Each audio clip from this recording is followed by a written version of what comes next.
Vamos a hablar de nuevo, cuando hablamos de las relaciones entre la fe y la ciencia, conviene precisar mucho, porque si no podemos caer en graves equivocaciones, qué fe y qué ciencia. ¿Por qué nace la ciencia en la Europa cristiana? ¿Qué relación de complementariedad se da, si es que hay, entre la ciencia que nace en Europa, en gran parte, y la fe que tenemos los cristianos? Vamos a ver algunos puntos que ya hemos visto, que los completaremos de alguna manera. Por ejemplo, ver cómo el argumento de Aristóteles es recogido por la filosofía de los medievales, culmina con Santo Tomás en esas pruebas de Dios que realmente son una maravilla, lo bien expuestas, lo precisas cuando se admite lo que ya hemos comentado. Y al mismo tiempo veremos también algunos casos de por qué científicos muy connotados, a la hora de la hora, parece que pierden un poco el sentido común. Pensemos, como comentábamos el otro día, la pena que da ver todo un genio como Einstein, que sin embargo acaba negando la libertad, afirmando que ni siquiera Dios puede cambiar las leyes naturales, las leyes de la naturaleza son intocables y por eso la libertad humana no existe. Es una cosa increíble que un autor de esa categoría pueda decir esto, con lo cual destruiría prácticamente todo el orden moral, puesto que evidentemente si no tenemos libertad para actuar no tenemos responsabilidad, si no tenemos responsabilidad no podemos meter a un sinvergüenza a la cárcel o a un ladrón que pague lo que debe, etcétera, todo este tipo de cosas. Por eso vamos a tratar de esto, y esto viene muy bien porque yo me desperté hoy con una mala noticia y una buena noticia, que en estos momentos está en todos los periódicos en primera plana, y es esta especie de... habíamos visto que se discutía si cabía una clonación humana o no cabía una clonación humana. Todo esto ha sido desastroso hasta ahora, y ahora parece que hay unos científicos en Estados Unidos que han conseguido, a través de células humanas, llegar a células desarrolladas que las hacen retrotraerse y las convierten en pluripotenciales. Podrían servir para algunas o para muchas de las enfermedades que puede tener, y según ellos abren como siempre unas perspectivas maravillosas. De esta manera podremos realmente curar un montón de enfermedades que tenemos por ahí.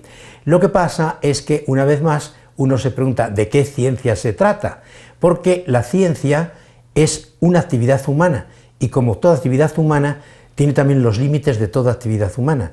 Se puede llegar al caso, algunos lo están proponiendo, de que toda ciencia tenga sus límites, la medicina sus límites, la química sus límites, la física sus límites, todo ese tipo de cosas. Pero cuando llegamos a la ciencia biológica o a la ciencia esta que estamos hablando ahora, no habría que poner ningún límite. Naturalmente que esto es una auténtica barbaridad, y de alguna manera lo vamos a ir comentando en lo que vamos a tocar en el día de hoy. ¿Qué fe y qué ciencia? Cuando hablamos de fe y de ciencia, cuando yo hablo de fe y de ciencia, ¿de qué fe estamos hablando y de qué ciencia estamos hablando? La respuesta aparentemente es muy sencilla. La única fe que se plantea relaciones con la razón, y la única razón que se plantea relaciones con la ciencia. De esa ciencia y de esa fe es la que sucede. La pregunta es, ¿y qué pasa con las demás religiones? Porque yo estoy hablando en católico, y no digo ni siquiera en cristiano ni en protestante, estoy hablando en católico. ¿Por qué? Porque la fe de los protestantes está totalmente en choque con la razón científica. Sabemos que Lutero dijo que la mejor fe, la única fe, la verdadera fe, es la que se adquiere después de que se ha pisoteado, se ha trillado y se ha destrozado la ciencia. Acabamos de ver cómo, o acabo de comentar, cómo Einstein, por ejemplo, nos dice que no existe libertad. Entonces, ¿de qué libertad se trata? Por lo tanto, la respuesta es sencilla. ¿Qué sucede con las demás religiones? Con las demás religiones sucede que no se plantea el problema.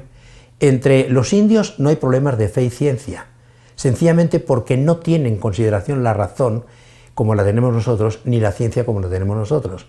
Lo mismo pasa con los musulmanes, lo mismo pasa con los hindúes, lo mismo pasa con los chinos, y lo mismo pasa con las demás religiones. Recordemos un poquito, por ejemplo, que el protestantismo no tiene nada de doctrina social, no le interesa la doctrina social, y algo parecido le pasa a los orientales. Por tanto, hay que recordar que estamos hablando de una fe y de una ciencia cuando se tiene una fe que es verdaderamente una virtud sobrenatural que ilumina la inteligencia y mueve la voluntad para aceptar las verdades que revela y que el magisterio de la Iglesia nos enseña. Y cuando hablamos de ciencia, hablamos de una ciencia que verdaderamente busca la verdad, de una ciencia que es una obra humana, que tiene unos límites humanos, por tanto la moral humana, y que por tanto no atropella la dignidad humana. Esto que acabo de comentar, ¿por qué es éticamente inaceptable lo que están proponiendo, suponiendo que sea verdad? Porque es inaceptable matar embriones en fase temprana. Y estos señores tienen unos embriones a los que los tienen que matar y de ahí sacar luego esto, porque el sacar esas células supone la muerte del embrión. Y el embrión es un ser vivo, el embrión es un ser humano y por tanto no hay nada que justifique la muerte de un ser humano para hacer ninguna cosa buena, porque por muy buena que sea, no va a ser tan buena como sostener la vida de un ser humano. Esto. Por otra parte, hay que preguntarte también, una buena parte de la ciencia moderna, no nos equivoquemos, es burocracia del Estado. Es decir, hoy los científicos se pelean, como se pueden pelear, pues por otras cosas, no sé, los futbolistas, diría yo, por mejores sueldos y por todo este tipo de cosas, ¿no? Y otros creen, como ya habíamos visto, que los musulmanes, cuando hablamos de este tema, los musulmanes piensan que a Dios no le puedes poner ningún límite. Más bien, no es que no le puedas poner ningún límite, por eso también lo decimos nosotros, sino que es que Dios puede hacer lo que quiera con los límites. O sea, Dios puede hacer que lo contradictorio no sea contradictorio. Ponerle límites a la omnipotencia divina sería realmente estropear el concepto de Dios que tiene el Islam. Es un concepto de un Dios absoluto, un poco en broma, podríamos decir que nosotros tenemos un Dios que es constitucional, o sea, un Dios que ha dado unas leyes y que son esas leyes las ha dado él mismo, son constitucionales y entonces nos pide que respetemos esa constitución.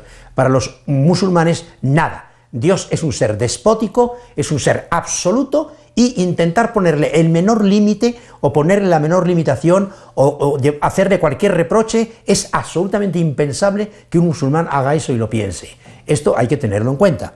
Por eso yo hablo de una fe cuya pasión por la razón, amor por la razón, compromiso por la razón, produce la extraordinaria invención que ha sido la cultura de Occidente, que ha sido las universidades de Occidente, que ha sido tantas cosas buenas y maravillosas como tenemos en la cultura occidental, ¿no? Tanto en el campo de la enseñanza, en el campo de la cultura, en el campo de la convivencia, cosas que no existían en otro mundo o que no existen en otros mundos.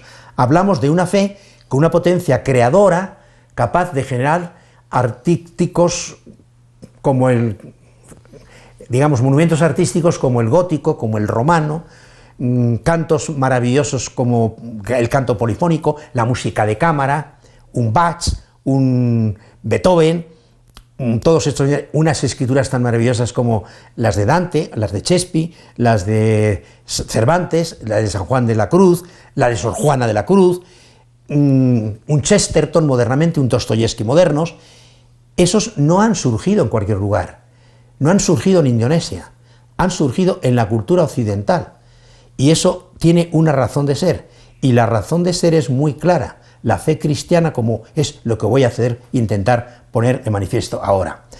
Hablo de una fe de la que ha podido escribir un apologista moderno formidable, hay que volver otra vez a la época del apologista, de la apologética, porque hay que defender, nos están atacando por todas partes, pues tenemos un poquito que ponernos a la defensiva, ¿no? Y por ejemplo, este convertido, que llamamos Messori, Vittorio Messori, este italiano, un gran apologista de la fe católica en estos momentos, dice que cuando se quedaba admirado, después de la conversión, cuando cogía el Denzinger es un libro, el nombre de Denzinger es un señor que recopiló las ideas fundamentales de la doctrina cristiana, o sea, ahí está recogida toda la doctrina que dice la Iglesia, desde el credo de los apóstoles hasta el Concilio Vaticano II y las cíclicas de ahora, la tenemos en el Denzinger y otro autor que ha venido a continuar la cosa. Es una especie como de volumen en el que se recogen pues, la doctrina de la Iglesia, que utilizamos mucho los teólogos, porque antes de empezar a decir barbaridades, vamos a ver qué dice la Iglesia de este tipo, para no meter la pata, ¿no? Es muy conveniente. Pues comenta Messori, con mucha razón, cuando repaso el Denzinger, la colección de las resoluciones de los concilios, me asombro de la coherencia de un pensamiento que ha pasado a través de la historia, desde el Imperio Romano, a través de los germanos, a través de la decadencia del siglo IX, X, que ha pasado por la modernidad, por la posmodernidad, y que nunca jamás ya se ha desmentido. Ha ido pasando por culturas, por imperios, por países, por razas, por todo lo que tú quieras, y sigue siendo el mismo credo. Nos damos cuenta los cristianos, ahora que estamos viendo el año de la fe, de la maravilla de poder decir, yo pienso igual que San Isidoro de Sevilla, o mucho más rico, pero en la línea de San Isidoro de Sevilla, o en la línea de San Jerónimo, en la línea de Santo Tomás. Es una maravilla ver cómo los cristianos pensamos igual que los apóstoles. Aquellos primeros cristianos, 3.000, 5.000, que están ya con los apóstoles, pensaban y tenían un credo como el nuestro, aunque no lo habían puesto todavía por escrito. Ya lo creían, lo recitaban como tú y yo lo hacemos hoy. Esto ha hecho que Messori se ponga un poco así como entusiasta y comente en el texto que estoy leyendo ahora, sin desmentirse jamás, haciéndose cada vez más actual y profundo. Estamos realmente ante la mayor de las catedrales del pensamiento, porque no solamente hay catedrales de piedra, la catedral de Chartres, de Burgos, no solamente hay catedrales maravillosas de piedra o de ladrillo o de mármol, hay catedrales del pensamiento, un pensamiento que ha encontrado en el conocimiento real la verdad, y eso se lo debemos a la cultura de Occidente. Por eso, ¿de qué ciencia estamos hablando? Pues de la ciencia de la que decía una frase que a mí me gusta mucho y que la repito, San Anselmo, estamos en principios del siglo XI, el famoso autor del argumento ontológico, decía, y no intento comprender para creer, sino que creo para poder comprender, pues creo que no puedo entender si antes no he creído. Esa es la postura de un buen católico. Esto es lo que después, bueno, antes ya lo había dicho, muy parecido, prácticamente igual, lo habían dicho los padres de la Iglesia, concretamente San Agustín. El credo ut intelligas, creo para que puedas entender, cree para entender, y entiende para creer, y incluso San Agustín dice, y cuando hayas llegado, cuando crees que estás en el límite, que ya no puedes saber más, da un paso más adelante, intenta creer para que puedas entender todavía más. Esa es la postura de cualquier cristiano hoy. Ya hablar del amor es una cosa increíblemente difícil, al mismo tiempo enormemente humana y fácil. Sin embargo, hay más en la historia de la filosofía, hay alguien que se ha puesto a contar las definiciones que hay del amor y ha encontrado como más de 400. Y claro, cada quien tendrá la suya, pero es algo que todos sabemos lo que es, aunque es muy difícil definirlo. Tenemos una intuición de lo que es el amor, ¿no? Bueno, pues esa es la fe de la que los cristianos estamos hablando. ¿De qué ciencia estamos hablando? No de la ciencia que han convertido en un negocio. Es una vergüenza, y lo he dicho ya varias veces, que las mejores revistas científicas, concretamente Nature y Science, me parece que es la otra, han tenido que pedir perdón por la cantidad de artículos que han dejado pasar conteniendo verdaderas aberraciones e equivocaciones por el pleito de que hay que producir, pues para que me den dinero, tengo que pues sacar en las revistas, tengo que producir artículos, tengo que realmente editar, y muchas veces ya no se preocupan por buscar la verdad, sino se preocupan por tener un nombre, por salir en la prensa, por poner y tener un título para poder pedir dinero y seguir muchas veces realmente no respetando la dignidad humana. A esa ciencia no me refiero yo. De la ciencia del negocio y del negocio de la ciencia, que también lo hay, no me interesa. A mí me interesa la ciencia de Platón y de Aristóteles, más bien la de Aristóteles. De Platón ahora vamos a ver por qué no tanto, que era conocimiento de la naturaleza. Conocer la naturaleza, cuando tengo una hipótesis, quiero saber si es verdad, voy a hacer las pruebas, voy a confrontarla con la realidad para ver si aquello es real o no es real, porque puede no ser real. Ahora se me viene a la cabeza algo que a veces cuando hablamos de las matemáticas, yo me peleo mucho cuando a veces me gusta un poquito picar a los matemáticos y decirles que las matemáticas no sirven para nada, y les digo, por ejemplo, el ejemplo de los mapas. Vámonos a los mapas, cualquier mapa. Tenemos los grandes mapas que hay ahora, gracias a los magníficos medios tecnológicos que tenemos para tener el mundo entero, y nos saca unas fotografías maravillosas y todo eso. Pero suele venir en el pasaje escala, y ahí nos dice que 1 centímetro del documento en el que estamos son miles de kilómetros o cientos de kilómetros o n. O sea, no es la realidad. Cuidado, esto que estás viendo es real en la realidad no, este trocito que es 1 centímetro son kilómetros en la realidad. Eso nos pasa con muchas de estas cosas. Entonces, cuando hablamos de ciencia, hay que tener mucho cuidado de ver en qué escala estamos, en qué escala mental estamos, porque si no, nos podemos fácilmente equivocar. Entonces, vamos a hablar de la ciencia-negocio o de negocio de la ciencia. Todos sabemos cómo hoy, porque además estas cosas que están pasando concretamente, la clonación terapéutica de la que nos está hablando la prensa de hoy, la clonación terapéutica es manejada por empresas que tienen unos monumentos económicos verdaderamente impresionantes, impresionantes. Hay, de acuerdo, hay cosas muy buenas, pero la mayoría, una inmensa cantidad de lo que las empresas farmacéuticas venden no sirve para nada o para casi nada. Y tengo experiencia personalmente porque en las pocas enfermedades que he tenido, como la gente amable cariñosamente me llena de pastillas, tal, he probado todo lo habido y por haber para ver, quitarme el dolor de la rodilla o a ver si puedo evitar la prótesis o lo que tú quieras, y me llevo la sorpresa de que, pues no voy a decir porque no quiero ofender a nadie, pero realmente de que la mayoría de las cosas sirven un cacahuate. Yo, hijo de médico, prefiero quedarme muchas veces, ya sé, hay cosas que sí sirven, es a lo que voy, no engañar y no confundir lo que sirve con lo que no sirve, lo que es una verdadera medicina con lo que es un placebo. Hoy el mundo está lleno de medicinas placebas, que no sirven más que para engañar, para que el histérico o la histérica que va al Seguro Social le pongan una inyección de agua bidestilada y se vaya muy tranquila a su casa pensando que la han curado. Entonces, ¿de qué ciencia estamos hablando? De la ciencia empírica, de la ciencia que descubrimos en la experiencia, que nos confirma la experiencia, que nos confirma la naturaleza, también de la filosofía, de la historia, del derecho, de la ética, que son verdaderas ciencias.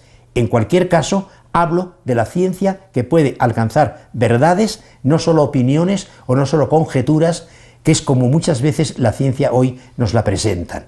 En cualquier caso, estamos hablando de una razón que es la razón lógica, no la ideológica, porque hay muchos que utilizan la lógica para defender ideologías que hoy están ya muertas, como ha podido ser el romanticismo, no digo que no pueda tener una parte de verdad, como ha sido el estructuralismo, como ha sido, por supuesto, el idealismo, como ha sido tantas cosas más, tantos ismos que el siglo los va enterrando, el paso del tiempo los va enterrando.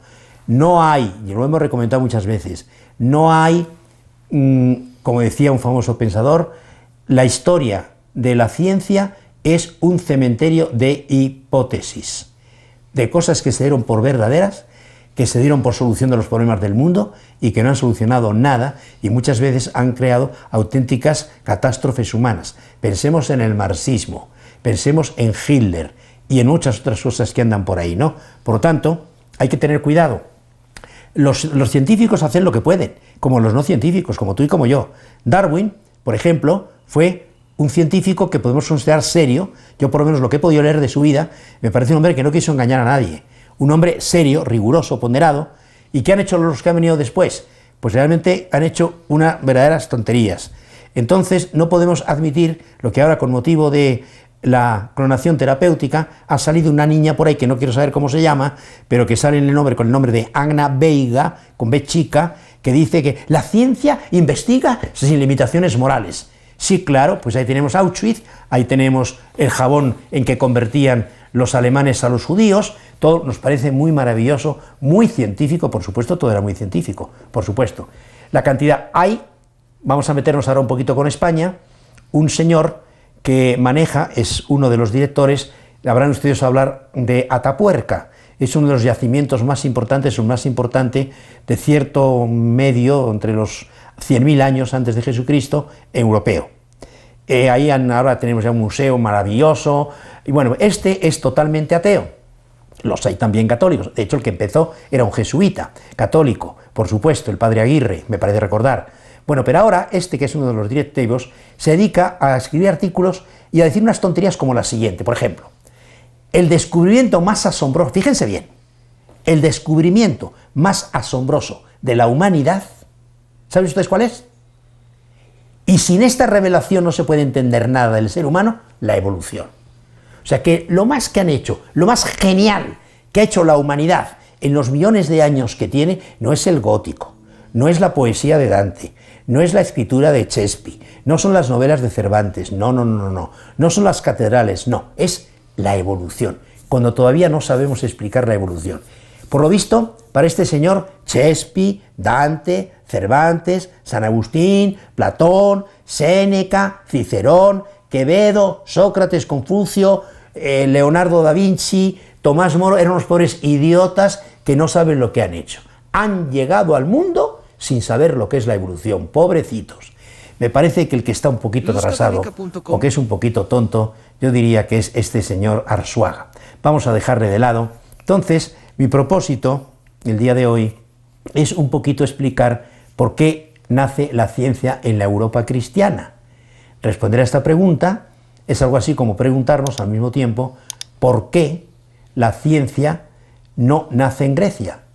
Porque la ciencia no nace en Grecia, que quede claro, ¿eh? ¿Por qué la ciencia no nace en China? ¿Y por qué la ciencia no nace en el Islam?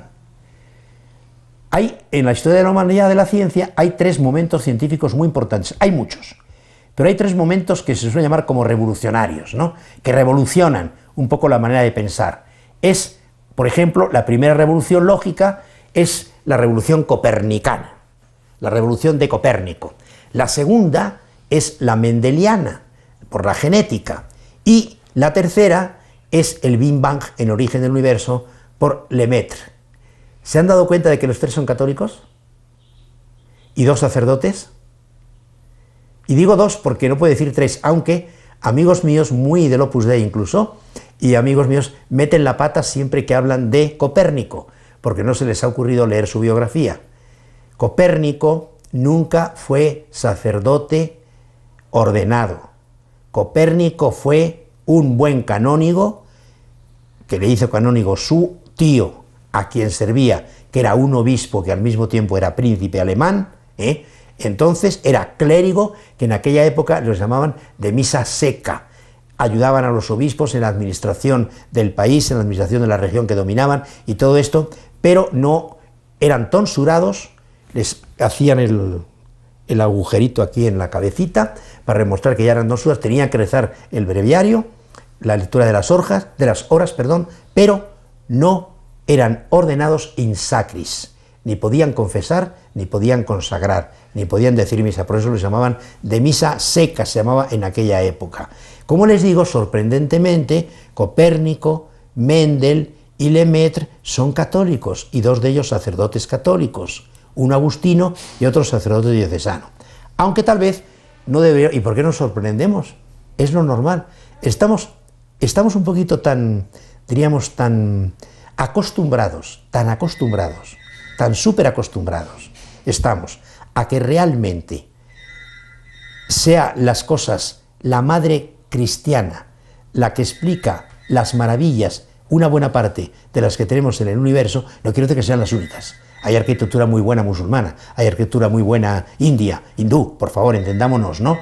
Pero sabemos, por ejemplo, que los griegos sentaron las bases para el uso de la razón. El famoso logos es un descubrimiento es un descubrimiento universal, pero es un descubrimiento griego. ¿Pero qué pasó?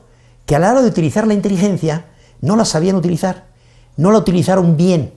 A la hora de conocer completamente la realidad del mundo, Aristóteles, padre de la lógica, por ejemplo, afirmaba que los cuerpos caen más rápido cuanto mayor es su peso. Eso sabemos que es mentira. ¿Por qué no lo experimentó? No se le ocurrió. Si lo hubiera experimentado, hubiera hecho el experimento de probarlo, y entonces se hubiera dado cuenta, cosa que hizo más adelante, como sabemos, Galileo, 20 siglos después, desde la Torre de Pisa, tira dos cosas y caen a la misma velocidad, atraídos de la misma manera, ¿no? Bueno, entonces, eso pasaba. Si Kepler, por ejemplo, ¿por qué Platón? Vamos a darle un momento a Kepler. ¿Por qué Platón suponía que todo era circular hasta que llega Kepler y descubre las orbas elípticas? Pues es porque observó el universo con los medios que tenía para observarlo, mientras que Platón decía que el único punto para llegar a conocer la verdad era pensando, o sea, no viendo, no experimentando. Platón no es un filósofo que experimenta, es un filómeno que cree que pensando va a tratar de resolver todos los enigmas del universo. Esto detuvo mucho tiempo el proceso y la evolución precisamente de la ciencia. Por eso, hablar de las raíces de Europa hay que evitar caer en el tópico que repite continuamente que Atenas no tiene nada que ver con Jerusalén, porque los griegos descubrieron la razón y la ciencia, mientras que los judíos y los cristianos aprobaron y aportaron la religión. De ahí procede la distorsión de un cristianismo que, enarbolando la bandera de la fe, obstaculiza durante siglos el camino de la razón y de la ciencia. Tú hablas con un marxista de hoy, si es que queda alguno, quizá de nombre, y te dice que la Iglesia es enemiga de la fe, de la ciencia. Hablas con uno que no sea católico, y todos a la pobre Iglesia, que es la madre de la ciencia también, la echan la culpa del retraso. Bueno, si ha perdido Guadalajara, la culpa la tiene también la Iglesia, como he comentado yo, ¿no? Y si ha perdido el Atlas, la culpa es del Guadalajara. Y siempre, bueno, la culpa porque son católicos. No, pues evidentemente es una tontería, ¿no?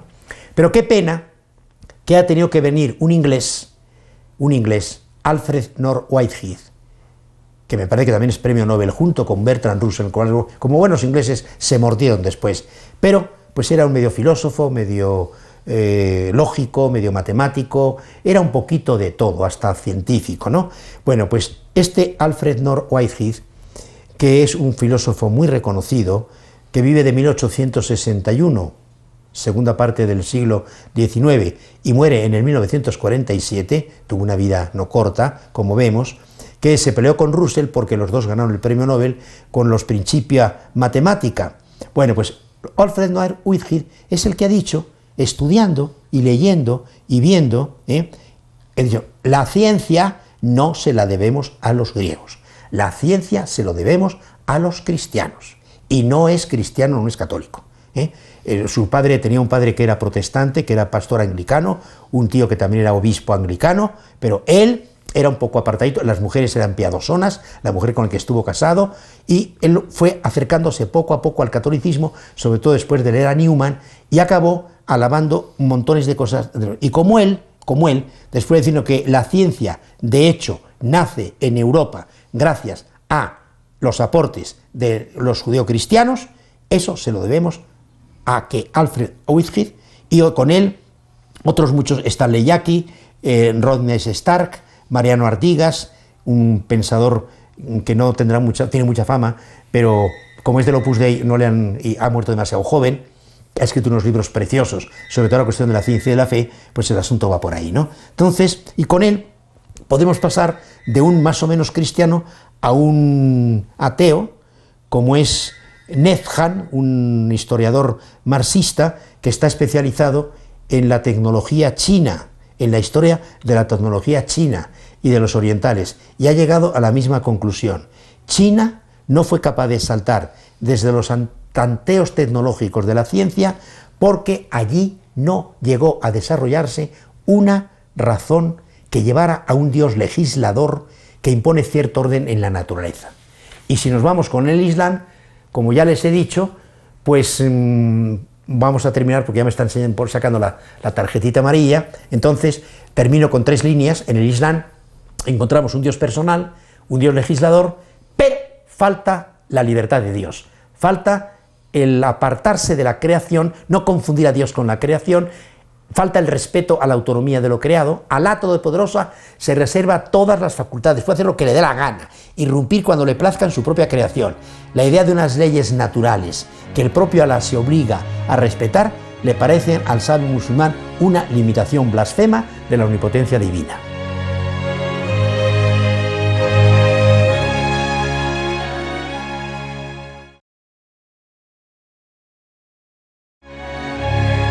Comentaba, como indica uno de estos historiadores que han puesto las cosas en su sitio, que se llama Stark, si Dios se reserva la facultad de hacer en todo momento lo que le plazca, y lo que le place es variable, entonces el universo no puede ser estable, no puede tener unas leyes con las cuales uno puede fiarse y de acuerdo con las cuales ellas puede actuar. Si Dios hace cada vez lo que le da la gana, y la naturaleza estaría cambiando continuamente, y sabemos que no es así.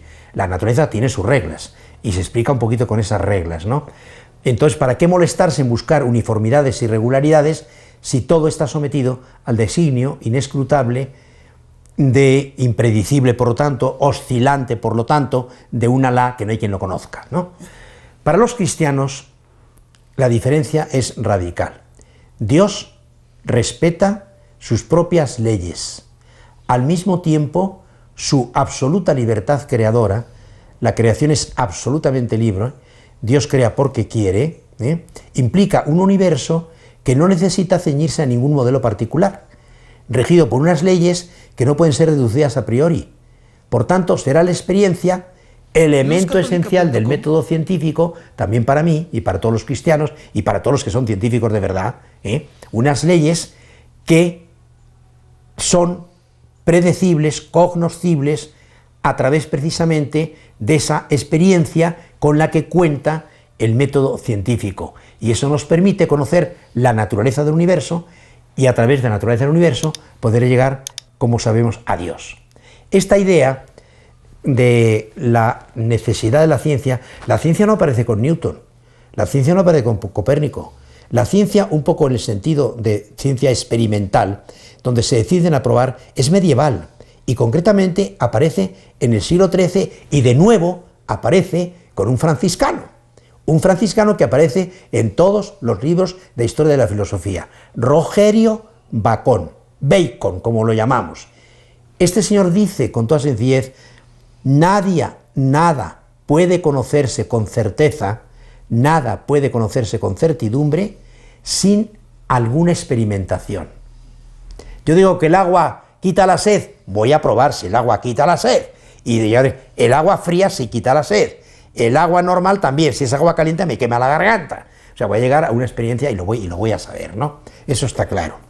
Hace 4 siglos, mejor dicho, ahora que llevamos pues más o menos 4 siglos de lo que podríamos llamar éxito de la ciencia, superabundancia de la ciencia, nos hemos acostumbrado a una docilidad matemática de la ciencia, como que incluso ya sabemos que hoy hay gente que se habla mucho, uno de los procesos que ha tenido la ciencia moderna, creo que en alguna de las anteriores lo comenté, era la matematización de las ciencias de la naturaleza. La matemática nos sirve para que algo tan incomprensible como es la naturaleza podamos de alguna manera alcanzar su conocimiento.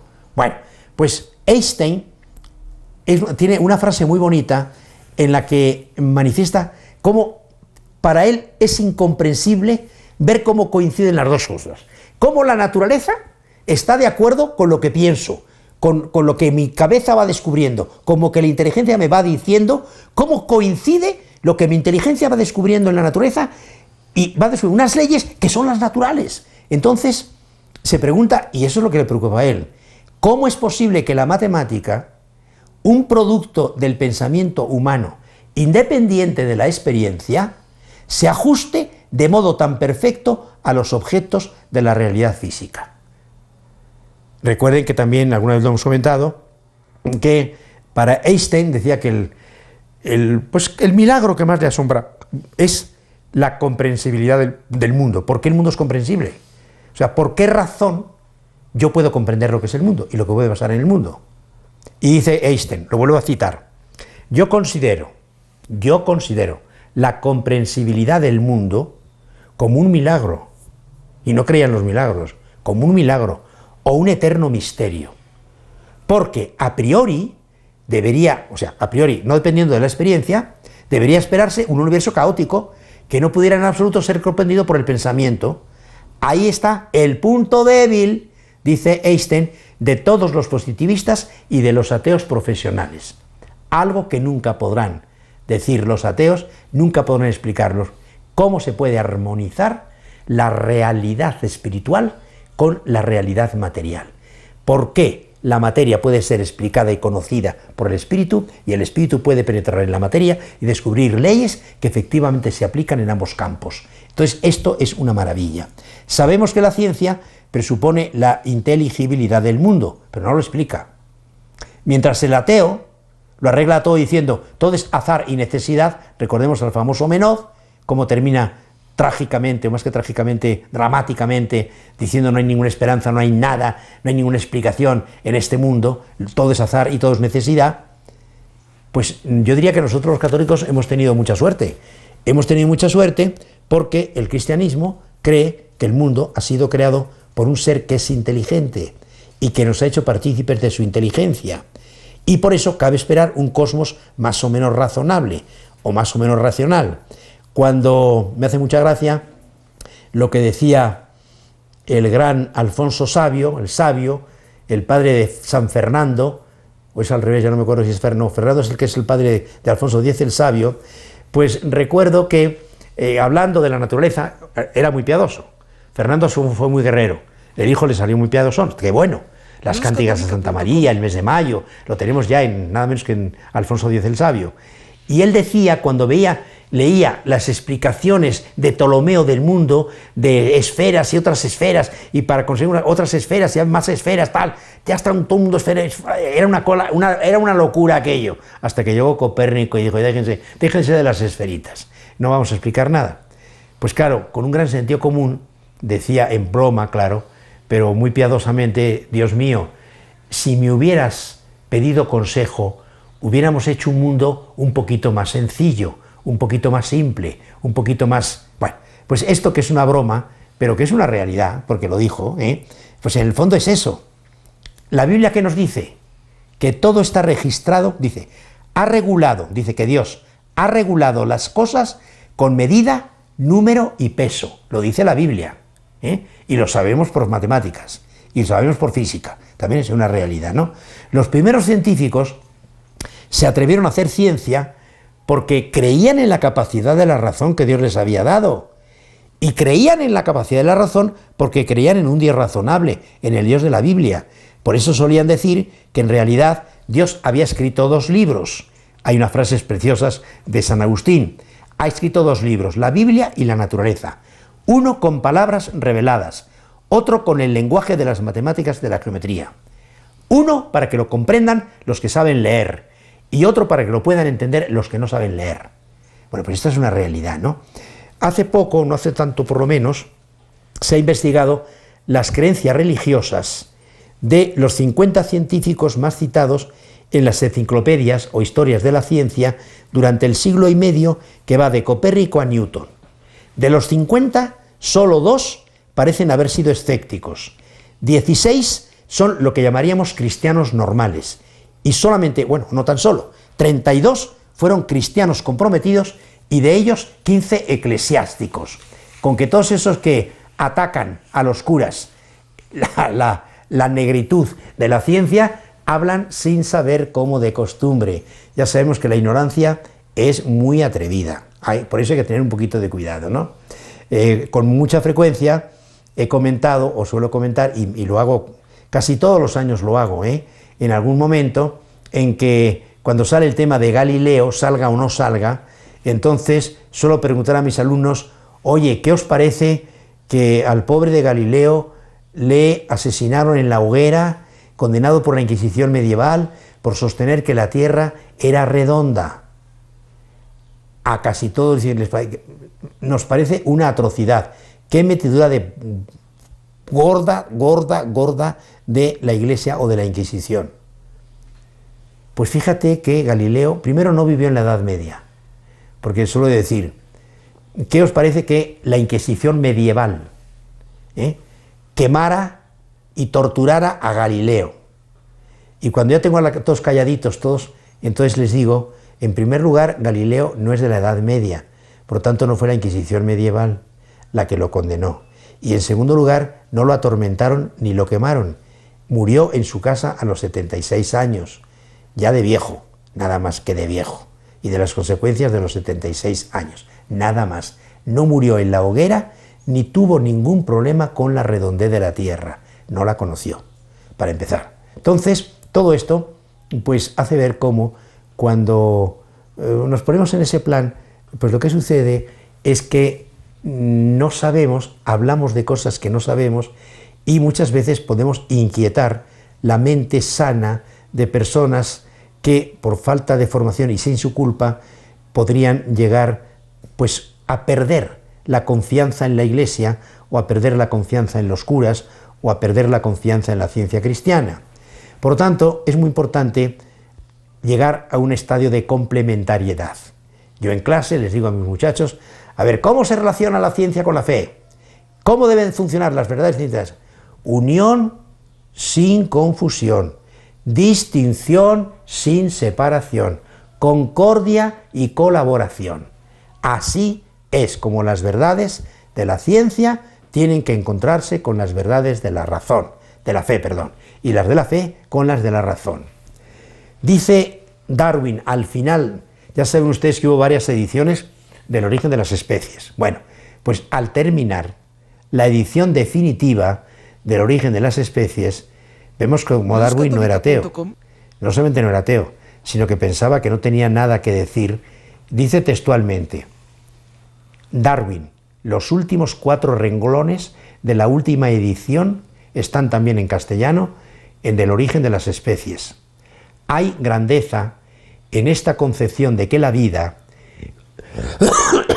con sus diferentes facultades, fue, fíjense bien, originariamente alentada por el Creador en unas cuantas formas o en una sola.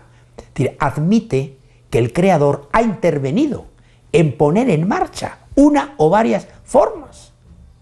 No hay que acudir al Creador, no hay que acudir al Creador. Y que mientras este planeta ha ido girando según la constante ley de la gravitación, se han desarrollado y se están desarrollando, a partir de un comienzo tan sencillo, infinidad de formas cada vez más bellas y maravillosas.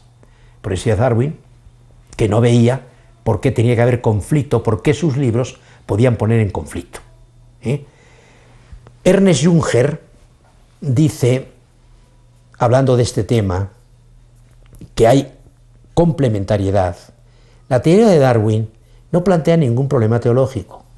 La evolución transcurre en el tiempo. La creación, por el contrario, es su presupuesto. La creación no tiene tiempo, ya lo sabemos, está fuera del tiempo. Por tanto, no es problema de origen. No hay problema entre los creacionistas y los evolucionistas. No es la evolución, como digo yo, la que es creadora, es la creación la que es evolutiva. Por eso, si se crea un mundo, con él se proporciona también la evolución. Se extiende la alfombra y está hecha a rodar con sus dibujos. Es el ejemplo que pone Ernest Junger, un famoso alemán. Un globo muy parecido lo pincha con elegancia Francis Collins, que es el primer lector del género humano. Ha escrito un libro que ya se ha hecho famoso, porque está muy sencillo, muy bien escrito, no es católico, pero es protestante piadoso. Y dice, si Dios de la Biblia, el Dios de la Biblia, es también el Dios del Génova. Por cierto, que acaba de decir bien claramente que no hay ni un gen del Dios, ni un gen de la homosexualidad, que hay que buscar por otro lado. No hay gen de Dios, existe Dios, pero no hay un gen que no se llame Dios, ni hay un gen de la homosexualidad. Lo ha dicho Francis Collins.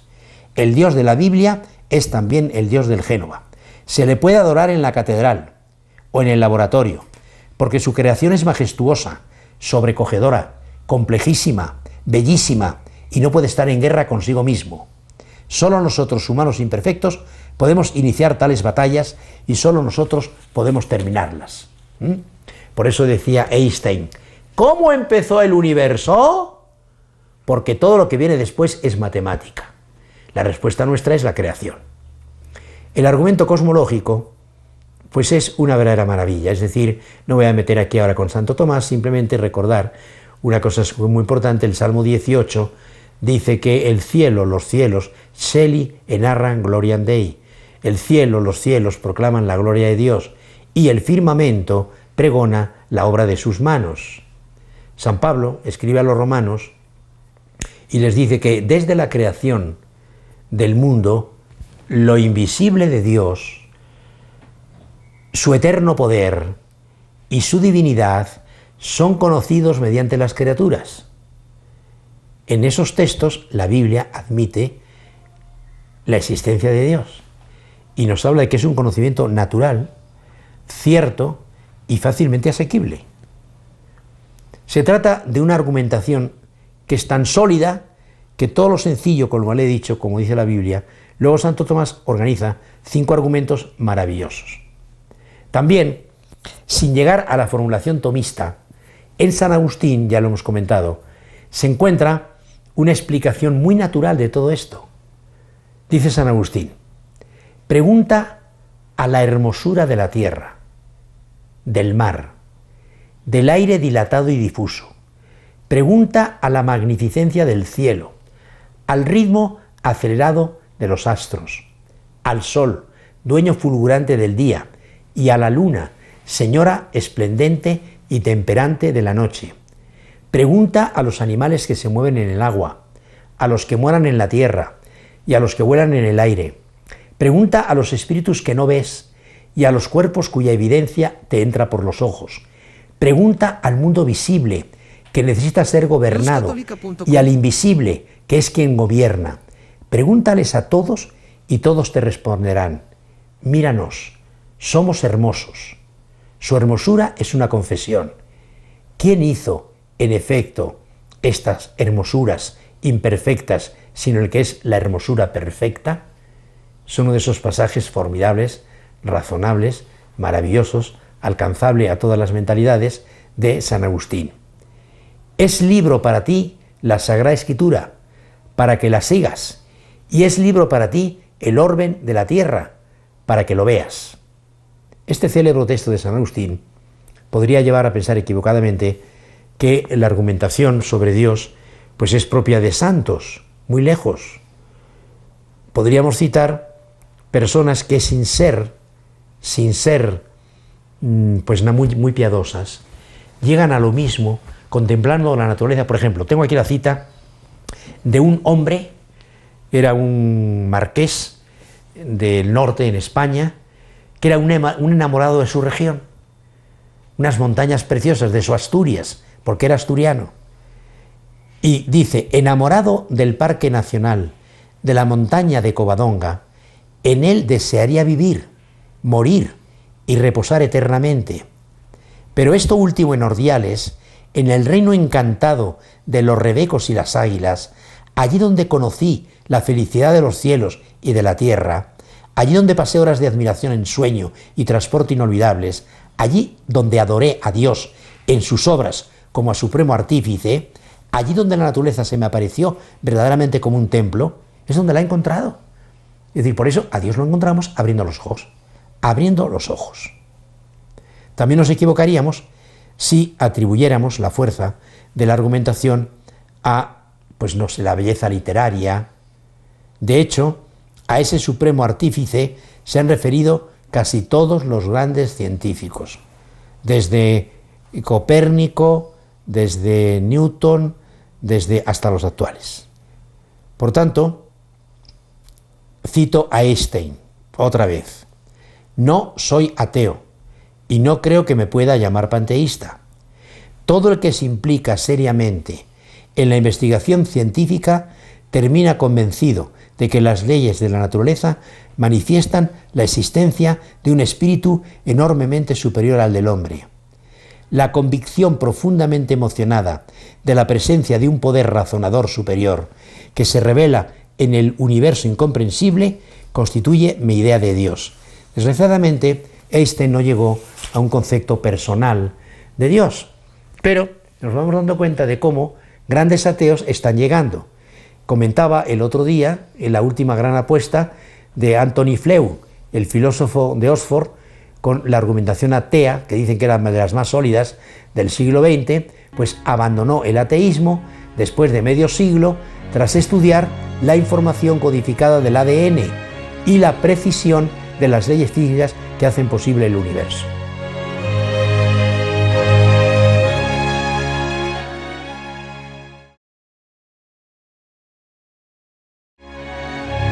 Bueno, pues podríamos seguir, ya para terminar, con muchos casos modernos que ya hemos venido comentando algunos de ellos.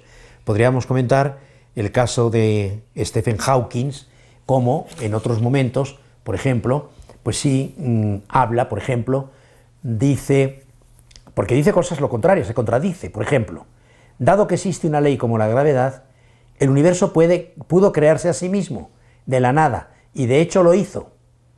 La creación espontánea es la razón de que exista algo, de que exista el universo, de que nosotros existamos.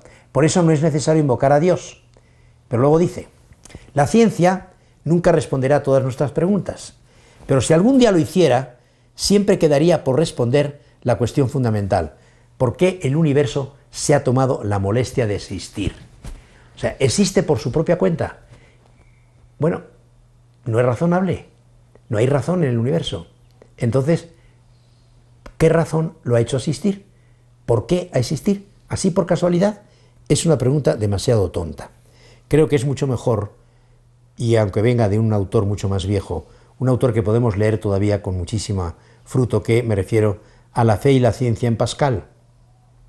Dice Pascal: tan incomprensible es que Dios exista como que no exista, que exista el alma unida al cuerpo, que no tengamos alma, y que el mundo haya sido creado, que no lo haya sido.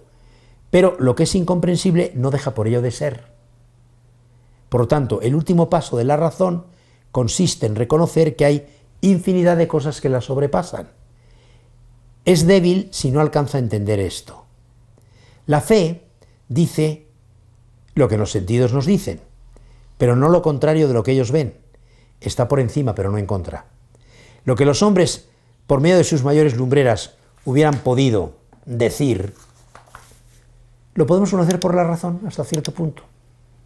O la religión nos enseña un montón de cosas que podríamos haber llegado a conocer después de pensadas. Por lo tanto, hay, y termino con unas palabras de Pascal, hay suficiente luz para los que quieren ver a Dios y suficiente oscuridad para quienes no quieren verlo. Es muy parecido a lo que decía otro autor: en el mundo hay suficiente orden para pensar en un creador, pero hay suficiente desorden para pensar que es un creador malévolo o que no lo es, ¿no? Vamos a terminar con unas palabras de un escritor muy conocido, Jean Guitton, que hablando de este tema decía: Dios se ha obligado a dejarnos libres para creer o no creer en Él. Ese Dios discreto ha colocado una apariencia de probabilidad en nuestras dudas sobre su existencia. Se ha envuelto en sombras para hacer más amorosa nuestra fe, sin duda también para concederse el derecho de perdonar nuestras negaciones. Es preciso que la solución contraria a la fe conserve cierta verosimilitud para dejar todo su juego a la misericordia. Es decir, Dios no ha querido quitarnos la libertad, dándonos una visión, diríamos, tan clara, aunque hay muchos que dicen que es clarísimo, pero en fin, ya depende de cómo tiene cada quien la cabeza. Una cosa como el 2 y 2 son 4. No estamos en matemáticas, no estamos en estos mármoles, no. Estamos en una realidad tan sensible, que parte de lo sensible, que utiliza la lógica de un pensamiento que no es material, pero que se apoya en lo material para descubrir la fuente de lo material. Eso es lo que en definitiva podríamos y deberíamos decir. Muchas gracias.